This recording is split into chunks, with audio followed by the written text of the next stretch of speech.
साधन कराकर माना जाता है वे सफल हो गए। तो आत्मजिज्ञासा यह यज्ञादि का फल है। और फिर आत्मजिज्ञासा के बाद श्रवणादि द्वारा ज्ञान होता है। इसलिए कोई भी यज्ञादि साक्षात ज्ञान का साधन नहीं है। ज्ञान तो प्रमा है, प्रमा का साक्षात कारण प्रमाण होगा, न कि कर्म। और कर्म यदि कारण है तो परंपराया जिज्ञासा द्वारा। इसलिए ये कहते हैं कि यज्ञादि ही क्षीण, यानी वो सफल हो गया। किसमें? विविदिशा जनो, विविदिशा की उत्पत्ति में उसका उपयोग हो गया। और बिना विविदिशा के तो श्रवण में प्रवृत्ति होगी नहीं। तो प्रवृत्ति श्रवण में हो रही है का अर्थ है विविदिशा है, और विविदिशा है का अर्थ है यज्ञादि सफल हो गए। इसलिए जो अब विविदिशा पूर्वक श्रवण हो रहा है, यज्ञ आदि के फल विविदिशा से युक्त होकर के जो श्रवण हो रहा है, उस श्रवण का उद्देश्य इसी जन्म में हमें ज्ञान की उपलब्धि हो, यही है। इसी अभिप्राय से श्रवण आदि में प्रवृत्ति हुई है। इसलिए नियम होना चाहिए कि इसी जन्म में ज्ञान होगा, ऐसा ये पूर्व पक्षी का कथन है। तो नियम्यते तथा विसंधेर यज्ञादि क्षीणो विविदिशा जनो, इतना अंश श्लोक का पूर्व पक्ष को बताने वाला है। वहां तक विषय और संशय को बताया गया। विषय को बताने वाला है ज्ञानम शब्द। ज्ञानोत्पत्ति ये विषय है, वह आहिकी होगी या आहिकी और पारलौकी की उभय प्रकार की होगी, ये संशय हुआ। पाक्षिकम शब्द से आहिकम पारलौकिकंच, ये उभय पक्ष बताया गया। और यह व नियतम, इससे अहिकम एव, ये एक प्रकार से नियम पक्ष बताया गया। अब सिद्धांत बताते हैं। सिद्धांत है पाक्षिक ज्ञानोत्पत्ति।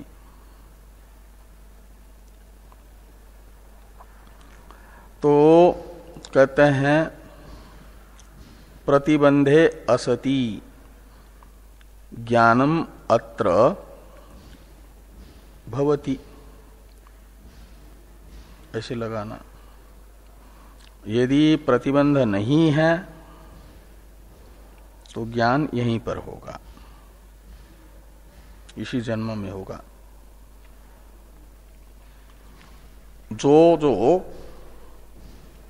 ज्ञानोत्पत्ति में, साक्षात्कार की उत्पत्ति में प्रतिबंधक दोष चित्त में होते हैं, वे सब निवृत्त हो गए हो, भावी प्रतिबंध भी न हो, तो इसी जन्म में ज्ञान होगा।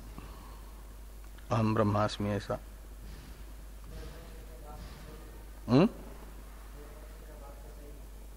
कैसे?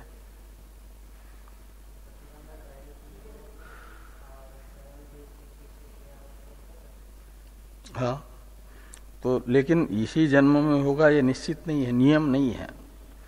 पूर्व पक्षी तो श्रवणादि कर लिए तो कहता है इसी जन्म में होगा, वेदांती कहते हैं ऐसी बात नहीं, कुछ भावी प्रतिबंध भी होते हैं। जैसे वामदेव जी के चित्त में था तो श्रवणादि उनके उसी जन्म में पूरे हो गए थे, पूर्व जन्म में ही, लेकिन ज्ञान नहीं हुआ, भावी प्रतिबंध था। वो गर्भ में उसका क्षय हो गया प्रतिबंध का, फलोपभोग करके। तो कोई वहां साधन श्रवणादि वामदेव जी ने किया नहीं गर्भ में, लेकिन प्रतिबंध के क्षीण होते ही ज्ञान हो गया। इसका अर्थ है कि श्रवणादि संपन्न होने पर भी यदि प्रतिबंध रहता है तो ज्ञान हो जाता, ज्ञान नहीं होता, वो प्रतिबंध हटने पर ज्ञान होगा। सिद्धांती कह रहे हैं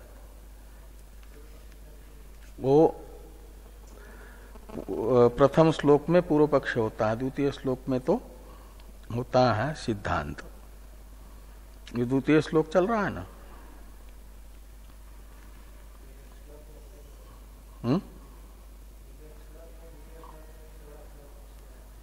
नहीं, कहां पर? ऐसा तो नहीं है। पूर्व दो श्लोक है, उसमें विषय संशय पूर्व पक्ष प्रथम श्लोक में और सिद्धांत द्वितीय श्लोक में ऐसा आता है।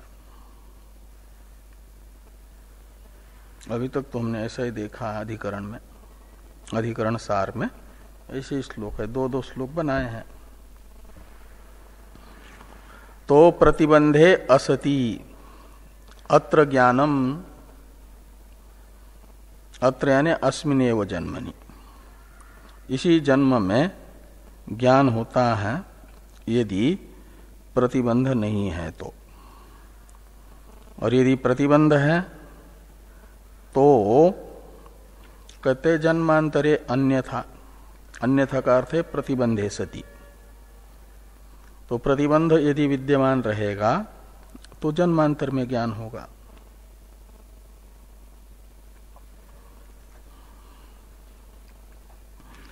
ये जो पाक्षिक पक्ष हुआ, यहां भी हो सकता है, जन्मांतर में भी हो सकता है। प्रतिबंध न होने पर यहां, प्रतिबंध होने पर जन्मांतर में। इस अर्थ का ज्ञापक शास्त्र वचन बताया जा रहा है।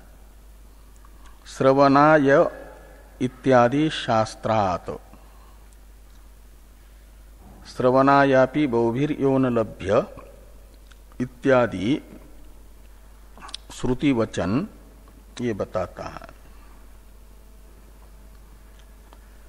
और यानी श्रुत्वापेनम वेदन चैव कश्चित, ऐसा आता है ना। तो बहुत से सुनने पर भी, यानी श्रवण होने पर भी नहीं जान पाते प्रतिबंध होने पर। और गीता में भी कहा गया है, श्रवणाय इत्यादि में आदि शब्द से गीता का भी ले लेना। बहुनाम जन्मनाम अन्ते ज्ञानवान माम प्रपद्यते इत्यादि गीता भी अनेक जन्म की साधना से ज्ञान होता है करके बता रही है।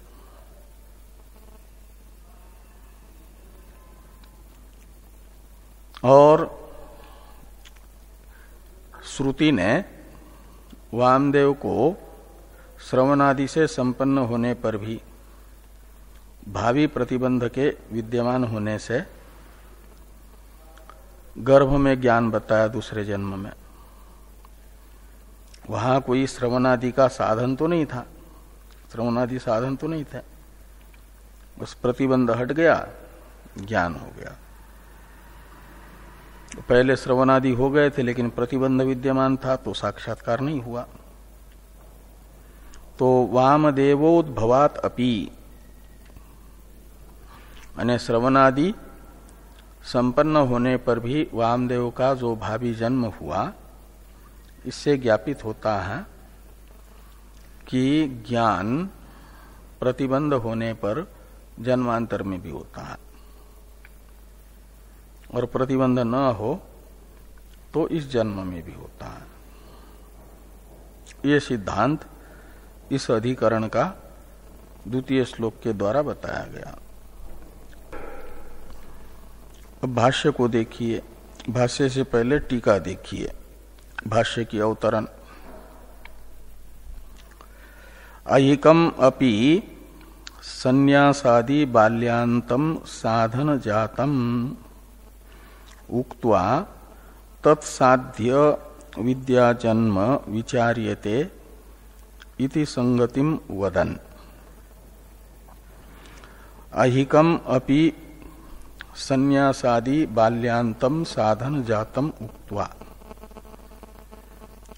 इसी जन्म में अनुष्ठेय जो संन्यासादि बाल्य पर्यंत साधन है, उन साधनों को बता दिया गया। बाल्य यानी मनन, भाव शुद्धि इत्यादि शब्द बताया नहीं 15वें अधिकरण तक। ये सब ऐहिक साधन था। ऐहिक यानी इसी जन्म में अनुष्ठेय। और इन साधनों को जिसने अपना लिया और तो उसे इसी जन्म में ज्ञान होगा या जन्मांतर में होगा। इन साधनों के फल की उत्पत्ति के विषय में संशय होता है, उसका निवर्तक यथार्थ निर्णय अनुकूल विचारात्मक यह अधिकरण प्रवृत्त हो रहा है। इसे कह रहे हैं कि साधन जातम उक्त्वा तत्साध्य विद्या जन्म विचार्यते। तत्साध्य यानी इन संन्यासादि बाल्यांत साधनों का फल भूत जो विद्या का जन्म है, विद्या की उत्पत्ति है, अहम ब्रह्मास्मि इत्याकारक ज्ञान है। इस ज्ञान की उत्पत्ति का विचार किया जाता है, वो कब होगा। इति संगतिम वदन, इस प्रकार 16वें अधिकरण की पूर्व अधिकरण के साथ संगति बताते हुए साधनस्य द्विधा फल संभवात संशयम आह। तो साधन का फल दो प्रकार से संभव है। दृष्ट फल यानी ऐहिक फल और ऐहिक पारलौकिक उभय रूप फल। इन संन्यासादि बाल्यांत साधनों का जो फल है ब्रह्म ज्ञान, वह ऐहिक भी हो सकता है और पारलौकिक भी हो सकता है। इसलिए संशय बताया जा रहा है सर्वापेक्षा इत्यादि भाष्य से। विषय और संशय बताते हैं भाष्यकार भगवान। तो सर्वापेक्षाच यज्ञादि श्रुते रस्ववत इत्यत आरभ्य उच्चावचम विद्या साधनम अवधारितम तत्फलम विद्या सिद्ध्यन्ति किम इहैव जन्मनि सिद्ध्यति उत कदाचित अमुत्रापि इति चिन्त्यते। सर्वापेक्षा च यज्ञादि श्रुते, इस चौथे अधिकरण से लेकर के 15वें अधिकरण तक उच्चावचम विद्या साधनम यानी ज्ञान के बहिरंग अंतरंग साधनों को निश्चित किया गया। साधनों का स्वरूप निश्चित किया गया, ये विद्या के साधन है करके। अब तत्फलम यानी बहिरंग अंतरंग साधनों का फलभूत जो विद्या है वह सिद्ध्यंती यानी प्राप्त होगी साधक को। तो वो कब होगी? इसी जन्म में होगी विद्या या जन्मांतर में भी होगी? ये संशय बता रहे हैं कि किम इहैव जन्मनि सिद्ध्यति, तो इसी जन्म में अहम ब्रह्मास्मि ऐसी विद्या प्राप्त होगी, अथवा उत यानी अथवा कदाचित अमुत्रापि, कभी जन्मांतर में भी हो सकती है। इस प्रकार संशय हो जाता है। तो अब ये संशय हुआ तो किन तावत प्राप्तम, इस वाक्य से पूर्व पक्ष का अवतरण लिखा गया भाष्य में। इस पूर्व पक्ष के अवतरण वाक्य का अवतरण लिख रहे हैं टीकाकार। कारीरीष्टिवत अहिक फलत्व नियमः श्रवणादीनाम इति पूर्वपक्षम आह किंतावतीति। एक कारीरी इष्टि है, उसका फल है वृष्टि, वर्षा। तो कारीरी याग करने वाला जो यजमान है वह कारीरी याग के अनुष्ठान में प्रवृत्त होता है जन्मांतर में वृष्टि हो जाए इस अभिप्राय से नहीं। जब अकाल पड़ा हुआ हो, पाने के लिए त्राही त्राही प्रजा कर रही हो, उस समय कारीरी याग तत्काल फल मिलने के लिए किया जाता है। तो कारीरी याग यदि शास्त्रानुसार होता है तो उसका निश्चित उसी समय फल होता है। जैसे भोजन का फल तृप्ति भोजन की समाप्ति के साथ साथ होता है, ऐसे कारीरी याग का फल भी कारीरी याग की पूर्णाहुति के साथ साथ होता है, दृष्ट फल होता है। तो जैसे कारीरी याग का फल आहिक ही है, ये नियम है।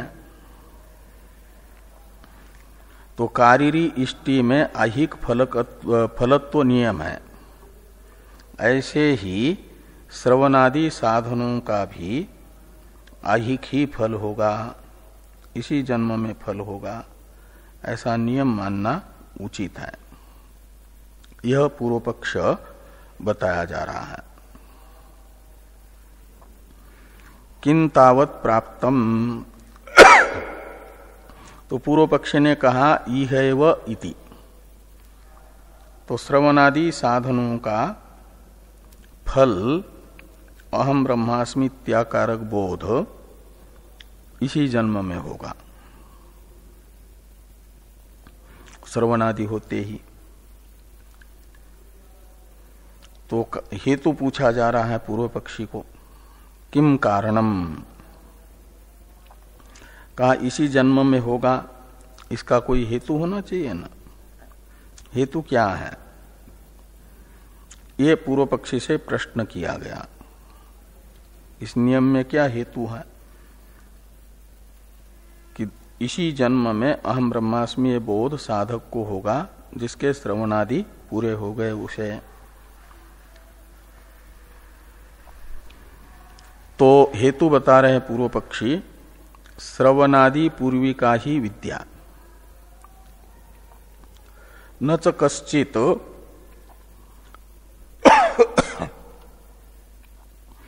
अमुत्र में विद्या जायताम इति अभिसंधाय श्रवणादिषु प्रवर्तते। तो कहते हैं श्रवणादि पूर्विका ही विद्या, विद्या का साधन है श्रवणादि, और उस विद्या का साधनभूत श्रवणादि यदि पूरे हो जाते हैं तो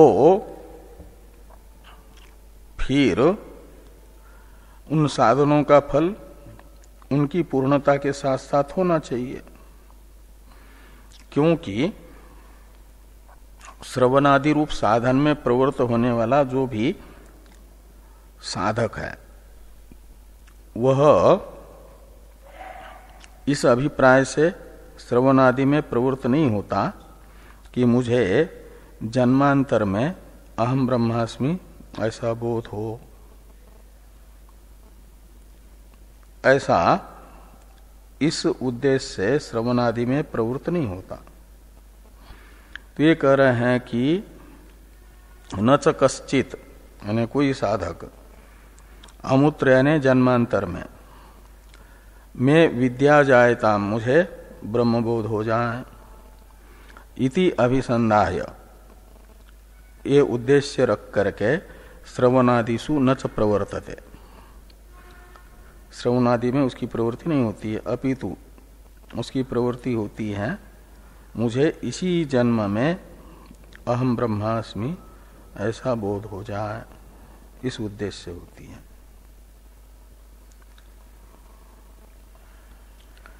तो ये कह रहे हैं यज्ञादि अब समान एव तु जन्मनि विद्या जन्म अभिसंधाय एतेषु प्रवर्तमानो दृश्यते। तो समाने एव जन्मनि,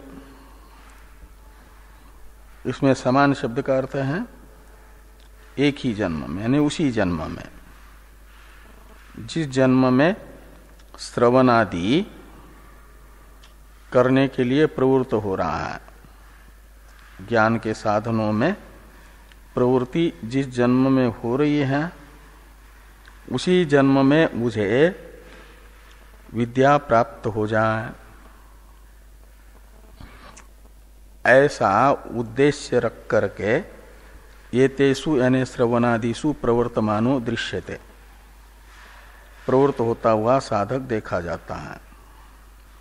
इसलिए मानना चाहिए कि साधक का उद्देश्य इसी जन्म में विद्या प्राप्त करना है और वह विद्या के साधनों में प्रवृत्त हुआ और वो साधन यदि परिपक्व हो गए तो मानना चाहिए इसी जन्म में जिस साधक की साधना पूरी हुई उसे उसका फल अहम ब्रह्मास्मि बोध होगा, साधना का फल प्राप्त होगा, ये पूर्व पक्षी कह रहे हैं। और एक वाक्य है पूर्व पक्ष का ही, यज्ञादिनी अपि इत्यादि, इसका अवतरण टीका में है, उसे देखिए। पूर्व पक्षी के प्रति एक शंका सिद्धांति के अनुयायी करते हैं, उसका समाधान पूर्व पक्षी यज्ञादिनी अपि इत्यादि से कर रहे हैं। वह शंका बता रहे हैं टीकाकार।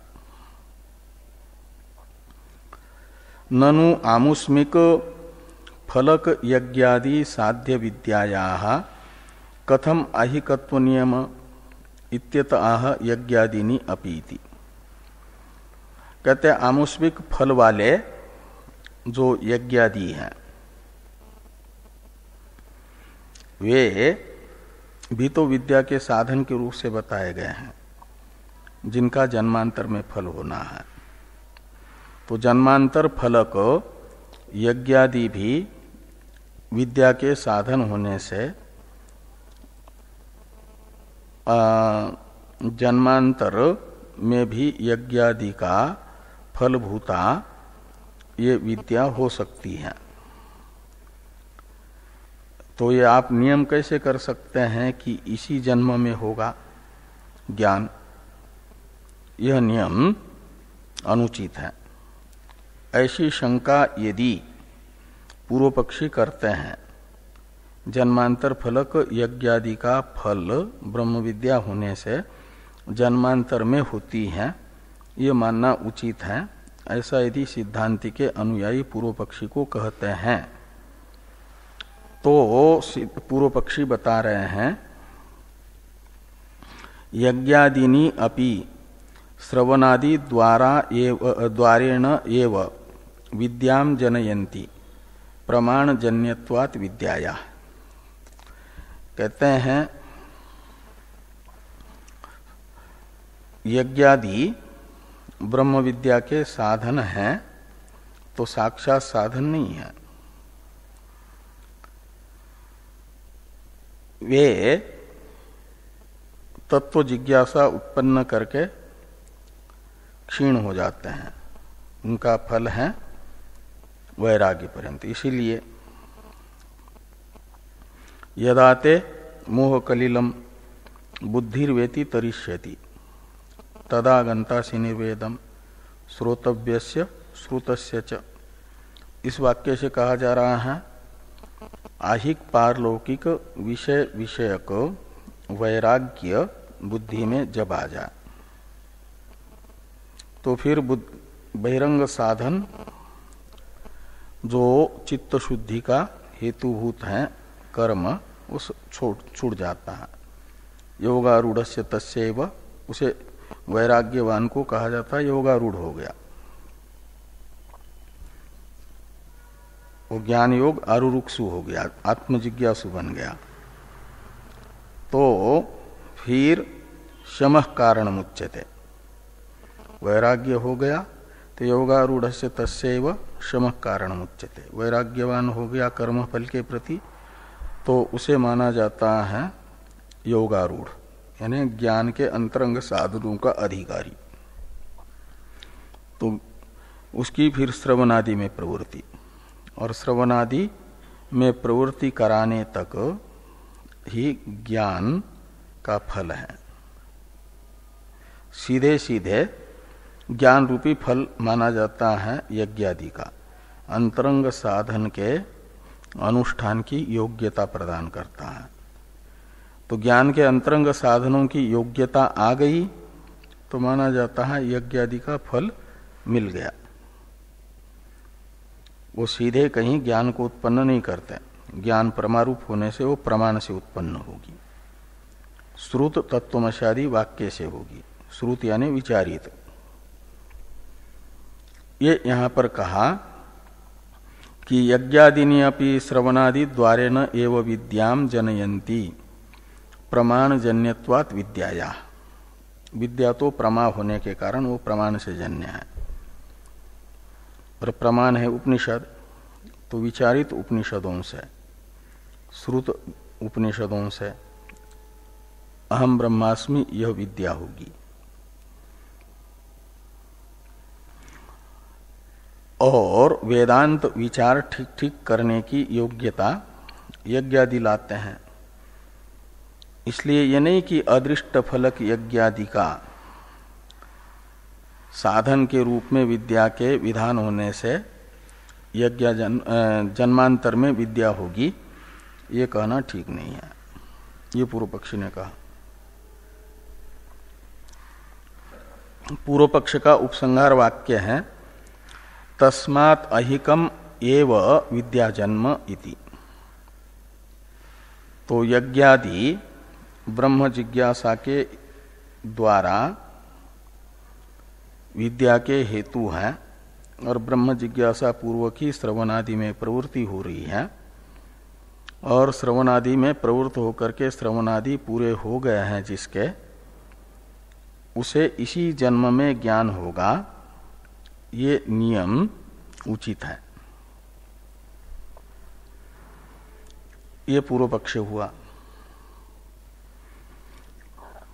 टीकाकार इस अधिकरण का पूर्व पक्ष के मत में और सिद्धांत मत में फल भेद बता रहे हैं।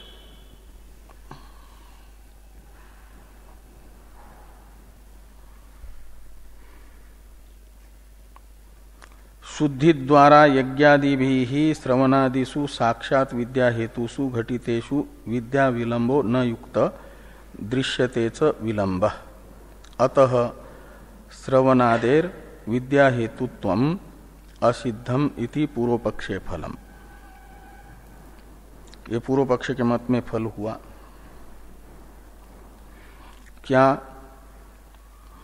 कि सिद्धांती मानते हैं यज्ञादि चित्त शुद्धि द्वारा क्या करते हैं, श्रवणादि जो विद्या के साक्षात हेतु हैं उनमें प्रवृत्त करते हैं, और उनका यदि अनुष्ठान हो गया चित्त शुद्धि पूर्वक श्रवणादि का अनुष्ठान कर लिया, तो फिर विद्या विलंबो न युक्त।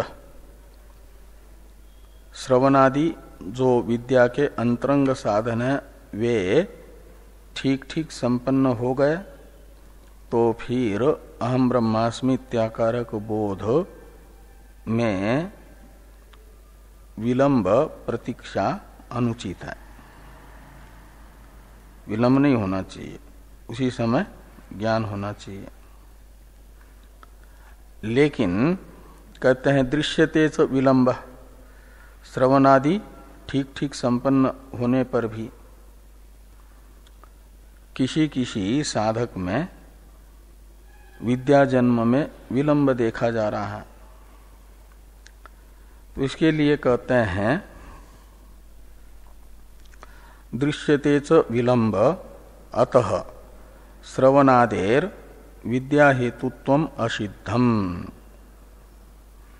तो इसलिए माना जाएगा कि श्रवणादि साधनों का अनुष्ठान होने के बाद भी विद्या नहीं हो रही है, तो श्रवणादि विद्या के हेतु ही नहीं है। तो कारण सत्व कार्य सत्वम होना चाहिए ना। तो यहाँ कारण जो श्रवणादि है वो हो गए ठीक ठीक, तब भी कार्य विद्या का जन्म नहीं हुआ, तो माना जाएगा वो कारण ही नहीं है। ये तो कारण के रहते हुए कार्य नहीं हो रहा है, तो अन्वय व्यभिचार माना जाता, अन्वय सहचार नहीं माना जाता। इससे निश्चित होता है कि श्रवणादि विद्या के हेतु नहीं है, श्रवणादि में विद्या हेतुत्व की असिद्धि जो पूर्व अधिकरणों के द्वारा निर्धारित सिद्धांत है, श्रवणादि ब्रह्म विद्या के हेतु है करके, उसकी असिद्धि, ये पूर्व पक्ष के मत में फल होगा। और सिद्धांत मत में है प्रतिबंधक वशात विलंबेपि हेतुत्व सिद्धि इति सिद्धांते फलम। कहे कारण के रहने पर भी कार्य में प्रतिबंध हो सकता है, और प्रतिबंध रहेगा कारण के रहते हुए भी, तो कार्य संपन्न नहीं हो सकता प्रतिबंध की उपस्थिति में। जैसे अग्नि से दाह होता है, तो अग्नि धू धू करके जल रहा है, लेकिन कई लोग उसमें बैठ जाते हैं, उसे नहीं जलाता। चंद्रकांत मणि लेकर के बैठता है यदि अग्नि में, तो अग्नि उसे नहीं जलाता, दाह नहीं करता। तो अग्नि दाहक है कि नहीं, जल रहा है तो उसमें दाहकत्व तो होना चाहिए ना, तब भी दाह रूप कार्य नहीं हो रहा है। क्यों नहीं हो रहा है, तो प्रतिबंध के कारण। इसका अर्थ ये नहीं कि अग्नि जलाता नहीं है, दाह के प्रति कारण नहीं है। ऐसे ही श्रवणादि संपन्न होने पर भी यदि कोई प्रतिबंध विद्यमान है वामदेव जी के तरह, तो उसके कारण ज्ञान नहीं होगा, ज्ञान में विलंब हो जाएगा। ये कह रहे हैं कि प्रतिबंधक वशात विलंबेपि, तो प्रतिबंधक के रहते हुए श्रवणादि साधन संपन्न होने पर भी विद्या उत्पत्ति में विलंब हो जाता है, तो भी श्रवणादि में विद्या हेतुत्व की सिद्धि ही मानी जाएगी, असिद्धि नहीं।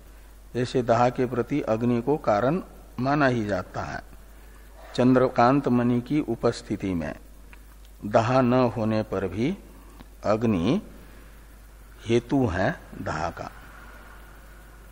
ऐसे प्रतिबंध की उपस्थिति में श्रवणादि संपन्न होने पर भी विद्या नहीं हो रही है तो भी विद्या हेतुत्व श्रवणादि में माना जाएगा। वो विद्या कब आएगी फिर? प्रतिबंध के समाप्त होने पर, प्रतिबंध का अभाव होने पर।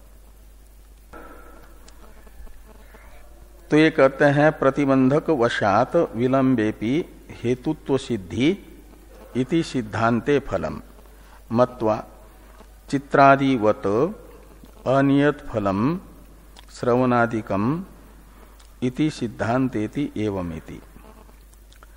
तो चित्रादि याग है कुछ, वे प्रतिबंध न होने पर इसी जन्म में फल देते हैं, प्रतिबंध होने पर जन्मांतर में फल देते हैं। तो ऐसे चित्रादि के तरह चित्रादि याग, जैसे कारीरी याग का नियत फल है,